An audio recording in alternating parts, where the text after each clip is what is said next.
Assalamualaikum warahmatullahi wabarakatuh. Halo teman-teman semuanya, bagaimana nih kabarnya hari ini? Nah, sekarang kita akan membahas mengenai materi eksponen.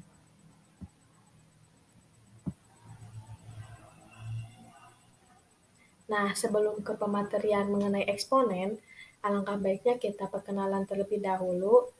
Perkenalkan, nama saya Echa Antika.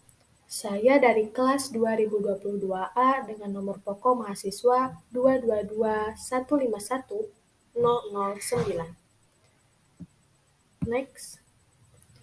Nah, materi yang akan dibahas pada kali ini ada 6 materi. Yang pertama mengenai pengertian, lalu yang kedua mengenai sifat-sifat eksponen, lalu yang ketiga mengenai persamaan eksponen, dan yang keempat bentuk-bentuk persamaan eksponen, lalu yang kelima pertidaksamaan eksponen dan bentuk-bentuk pertidaksamaan eksponen. Baik, untuk materi yang pertama yaitu pengertian eksponen. Nah, eksponen. Bilangan eksponen adalah bentuk dan sebuah bilangan yang dikalikan dengan bilangan yang sama dan diulang-ulang, atau lebih mudahnya bisa kita sebutnya itu sebagai perkalian yang diulang-ulang. Nah, eksponen juga bisa dikenal sebagai pangkat yang akan menunjukkan nilai derajat kepangkatan. Nah, jadi kesimpulan dari pengertian eksponen yaitu bentuk perkalian dari suatu bilangan yang diulang-ulang. Nah, jadi dari pengertian ini kita bisa melihat bentuk umum bilangan eksponen, yaitu seperti ini. A pangkat N sama dengan A dikali A dikali A dikali A, dan seterusnya sampai A. Materi yang kedua yaitu sifat eksponen. Nah, yang pertama dari sifat eksponen itu A pangkat M dikali A pangkat N sama dengan A pangkat M tambah N. Nah, jika kalian melihat pangkat dalam bentuk perkalian, nah maka pangkatnya itu akan ditambahkan. Dan bilangan pokoknya harus sama, jadi harus A sama dengan A dikali A, lalu B kali B, 1 kali 1, 2 kali 2, 5 kali 5, 10 kali 10. Nah, jadi bilangan pokoknya harus sama. Contoh, 2 pangkat 2 dikali 2 pangkat 4 sama dengan 2 pangkat 2 tambah 4 sama dengan 2 pangkat 6. Lalu sifat eksponen yang kedua yaitu A pangkat M dibagi A pangkat N sama dengan A pangkat M kurangi N. Nah, jika kalian menemukan dalam bentuk pembagian, maka pangkatnya itu harus dikurangi. Sama halnya dengan yang pertama, jadi bilangan pokoknya itu harus sama. Contoh, 2 pangkat 8 dibagi 2 pangkat 4 sama dengan 2 pangkat 8 dikurangi 4, maka hasilnya 2 pangkat 4. Lalu sifat eksponen yang ketiga yaitu A pangkat M di dalam kurung dikali pangkat N sama dengan A pangkat M dikali N. Nah, jika menemukan dalam bentuk kurungan, nah maka pangkatnya itu harus dikalikan. Contohnya 5 pangkat 3 kali pangkat 5. Maka hasilnya 5 pangkat 3 kali 5, hasilnya 5 pangkat 15. Lanjut, sifat-sifat eksponen yang keempat. A dikali B pangkat M sama dengan A pangkat M dikali B pangkat M. Nah, itu B pangkat M ya, teman-teman. Nah, jika kalian menemukan seperti ini, yang bila ada dua bilangan di dalam kurungan, kemudian diberi pangkat, maka kedua bilangan tersebut akan memiliki pangkat yang sama. Contohnya seperti ini. 3 dikali 4 pangkat 3 sama dengan 3 pangkat 3 dikali 4 pangkat 3. Lalu yang kelima, yaitu A per B pangkat M sama dengan A pangkat M per B pangkat M. Nah, jika menemukan yang seperti ini, penyebutnya tidak boleh sama dengan 0. Dan dalam bentuk ini, penyebut dan pembilang akan memiliki pangkat. Contohnya 3/5 pangkat 2. Maka hasilnya 3 pangkat 2 per 5 pangkat 2. Lalu yang sifat eksponen yang keenam, yaitu 1 per A pangkat N sama dengan A pangkat negatif N. Nah, untuk sifat ini, bila penyebut bernilai positif dan kemudian dipindahkan ke atas, nah maka penyebut tersebut akan negatif. Nah, penyebut di dalam sifat eksponen ini yaitu A pangkat N. Nah, jika dipindahkan ke atas penyebutnya itu, maka pangkatnya akan menjadi negatif. Begitupun sebaliknya. Jadi contohnya 1/4 pangkat 6, maka itu sama dengan 4 pangkat negatif 6. Lalu sifat eksponen yang ketujuh. Akar pangkat N, A pangkat M, sama dengan A pangkat M dibagi N. Nah, jika dalam bentuk akar yang seperti ini, bila disederhanakan, N akan menjadi penyebut, dan M akan menjadi pembilang. Dan N harus lebih atau sama besar dengan 2. Contohnya, akarnya pangkat 3. Akar 6 pangkat 2 sama dengan 6 pangkat 2 per 3. Nah, sifat eksponen yang terakhir, yaitu A pangkat 0 sama dengan 1. A tidak boleh sama dengan 0. Contohnya, 24 pangkat 0 sama dengan 1. Jadi, bilangan yang berpangkat 0 hasilnya itu 1, kecuali 0 pangkat 0, dan seterusnya. Nanti akan ketemu di materi yang lain. Nah, materi yang ketiga, yaitu persamaan eksponen. Nah, sebelum ke itunya, kita harus tahu dulu apa sih persamaan eksponen. Nah, persamaan eksponen adalah persamaan yang pangkatnya atau bilangan pokok atau basisnya dan pangkatnya memuat suatu variabel. Contoh yang pertama, 3 pangkat 2x kurangi 3 sama dengan 81 pangkat x tambah 5. Nah, itu merupakan persamaan eksponen dengan pangkat mengandung variabel x. Nah, pangkatnya itu kan 2x kurangi 3 dan x tambah 5. Nah, itu kan mengandung variabel x. Lalu contoh yang kedua, yaitu 2x kurangi 5 pangkat x sama dengan 2x kurangi 5 pangkat 3x kurangi 4. Nah, itu merupakan persamaan eksponen dengan basis dan pangkatnya mengandung variabel x. Jadi, basisnya mengandung variabel x, pangkatnya juga mengandung variabel x. Nah, jadi dapat disimpulkan bahwa dalam persamaan eksponen itu, bisa pangkatnya saja yang mengandung variabel, atau bisa juga basisnya dan pangkatnya yang mengandung variabel. Jadi, dua-duanya mengandung variabel. Nah, variabel ini dilambangkan dengan huruf, bisa dari huruf A sampai dengan Z. Nah, tetapi pada umumnya jika kita lihat dalam soal-soal, kebanyakan menggunakan lambang variabelnya itu huruf X. Next. Nah, yang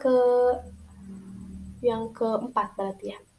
Materi yang keempat yaitu bentuk-bentuk persamaan eksponen.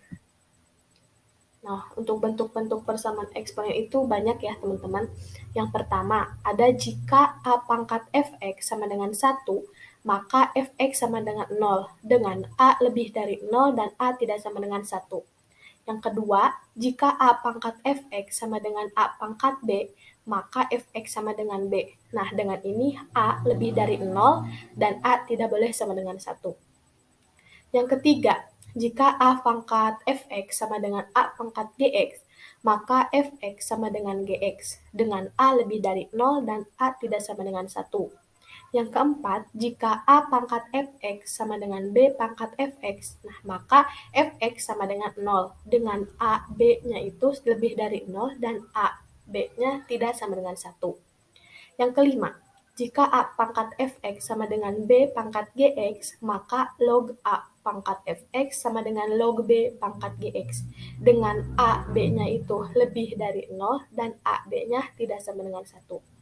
Lalu yang keenam, jika fx pangkat gx sama dengan 1, ya itu terdapat 3 penyelesaian. Yaitu yang pertama, fx-nya harus sama dengan 1. Yang kedua, fx-nya sama dengan negatif 1 dengan syarat gx-nya harus bilangan genap. Yang ketiga, gx sama dengan 0 dengan syarat fx tidak boleh sama dengan 0. Lalu bentuk persamaan eksponen yang ketujuh. Nah, jika fx pangkat hx sama dengan gx pangkat hx, itu sama juga terdapat 3 penyelesaian. Yang pertama, fx sama dengan gx. Yang kedua, fx sama dengan negatif gx dengan syarat hx harus bilangan genap. Yang ketiga, hx sama dengan 0 dengan syarat fx dan gx-nya tidak sama dengan 0. Lalu bentuk persamaan eksponen yang terakhir yang ke-8, jika fx pangkat gx sama dengan fx pangkat hx, nah itu terdapat 4 penyelesaian. Yang pertama, gx sama dengan hx, yang kedua, fx sama dengan 1, yang ketiga, fx sama dengan negatif 1, dengan syarat gx dan hx-nya harus bilangan genap atau ganjil. Yang keempat, fx sama dengan 0, dengan syarat gx dan hx-nya harus bilangan positif. Materi yang kelima, yaitu pertidaksamaan eksponen. Nah, kita harus tahu dulu nih, apa sih itu pertidaksamaan eksponen? Nah, pertidaksamaan eksponen adalah bentuk pertidaksamaan pada bilangan berpangkat yang memuat variabel seperti x. Saat membahas pertidaksamaan, pasti kita akan bertemu dengan tanda kurang dari, lebih dari, kurang dari sama dengan, dan lebih dari sama dengan. Nah, ini bentuk-bentuk materi yang keenam, bentuk-bentuk pertidaksamaan eksponen. Nah, yang pertama, bilangan pokok lebih dari 1 atau A-nya lebih dari 1. Nah, jika bilangan pokok fungsi eksponennya lebih dari 1, untuk A pangkat fx kurang dari A pangkat gx, berlaku fx kurang dari gx. Lalu yang kedua, bilangan pokok kurang berada di antara 0 dan 1. Atau bisa juga disebut dengan A-nya lebih dari 0 dan kurang dari 1. Nah, jika bilangan pokoknya A lebih dari 0 kurang dari 1, maka untuk A pangkat fx kurang dari G pangkat gx. Berlaku fx lebih dari gx. Lalu yang ke-1, dari bilangan pokok A lebih dari 0 dan kurang dari 1. Yang ke-1 untuk A kurang dari 1. Yang pertama ada A pangkat fx kurang dari A pangkat gx. Nah, itu berlaku untuk fx kurang dari gx. Lalu yang kedua, A pangkat fx kurang dari sama dengan A pangkat gx, itu berlaku fx kurang dari sama dengan gx. Yang ketiga, A pangkat fx lebih dari A pangkat gx, berlaku fx lebih dari gx. Lalu yang keempat, A pangkat fx lebih dari sama dengan A pangkat gx, itu berlaku untuk fx lebih dari sama dengan gx. Yang kedua, untuk A lebih dari 0 dan kurang dari 1. Yang pertama, A pangkat fx kurang dari A pangkat gx, itu berlaku fx lebih dari gx. Yang kedua, A pangkat fx kurang dari sama dengan A pangkat gx, itu berlaku fx lebih dari sama dengan gx. Yang ketiga, A pangkat fx lebih dari A pangkat gx, itu berlaku fx kurang dari gx. Yang keempat, A pangkat fx lebih dari sama dengan A pangkat gx, itu berlaku fx kurang dari sama dengan gx. Nah, kita contohkan. Yang pertama, jika ada nilai M, nah contohnya yang pertama, nilai M yang memenuhi pertidaksamaan 5 pangkat M tambah 3 lebih dari 25 pangkat M tambah 1. Nah, untuk jawabannya, 5 pangkat M tambah 3 lebih dari 25 pangkat M tambah 1. Nah, caranya itu, yang angka 25 kita ubah ke bentuk pangkat terlebih dahulu. Jadi, 5 pangkat M tambah 3 lebih dari 5 pangkat 2 kali pangkat M tambah 1. Nah, lalu disederhanakan kan ada yang tadi sifat-sifat eksponen yang dimana jika A pangkat M dikalikan pangkat M, maka pangkatnya itu harus dikalikan. Nah, ini juga ada yang berbentuk seperti itu, yang 5 pangkat 2 dikali pangkat M tambah 1. Nah, itu dikalikan terlebih dahulu pangkatnya, maka akan menjadi 5 pangkat M tambah 3 lebih dari 5. Nah, 2 dikali M, 2M. 2 dikali 1, 2. Maka 5 pangkat 2M ditambah 2. Lalu kita sederhanakan. Yang kan sudah sama bilangan pokoknya, maka kita ambil pangkatnya menjadi M tambah 3 lebih dari 2M tambah 2. Nah, Lalu setelah seperti ini, disederhanakan lagi, jadi variabel dengan variabel, yang tidak variabel dengan tidak variabel. Jadi M dikurangi 2N lebih dari 2 dikurangi 3. Maka hasilnya negatif M, kan kalau ditulis terlebih dahulu mah jadi hasilnya itu negatif M lebih dari negatif 1, kan dua-duanya negatif, maka tanda yang lebih darinya akan berubah menjadi M kurang dari 1. Nah, sekian pemaparan dari saya. Tidak terasa.